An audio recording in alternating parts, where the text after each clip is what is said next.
Video games are weird. There's lots of them. Some being made by 3 people, some being made by thousands of people, some being okay, some being called art, and others being called garbage. But we're here to talk about one game in particular. This game has a really interesting story, and is the sequel to another really interesting game. So without further ado, let's hop into our Hollow Knight Silksong review. Silksong is a sequel to a highly acclaimed game, Hollow Knight, made by the Australian game development studio Team Cherry, with only 3 people working on the game.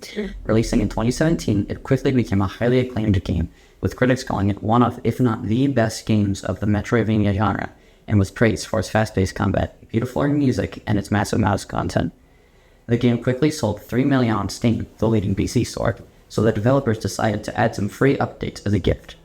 Then suddenly, Team Cherry surprised everyone by saying that they had so many ideas for the next update that they were going to make it into its own game, Hollow Knight Silksong. After they brought up that they were making a new game, the fans of Hollow Knight were ecstatic, so they eagerly waited, watching for anything that could possibly link back to Silksong. But every time they were faced with no news, no word from any of the developers at Team Cherry, nothing. Then suddenly, April of 2025, 6 years after the announcement of the game, a clip showed up in the announcement of the Nintendo Switch 2.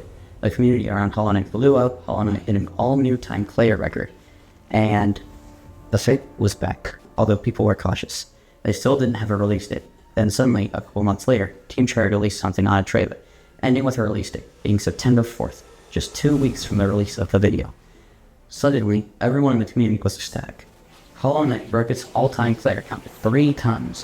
When September 4th came, a lot happened. The game was released, and shortly after, Steam, Microsoft Store, PlayStation Store, and the Nintendo eShop all cringed.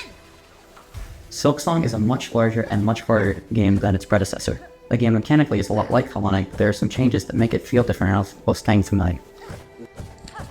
The movement has been changed, now being quite a bit more fast-paced than the original game, but still feeling good, and the platforming has been upgraded. The exploration feels just the same as the original game, like you don't know where you're supposed to go, but you're never far off track. You're still on a path, but you can go wherever you want, as long as you can figure out how to get there.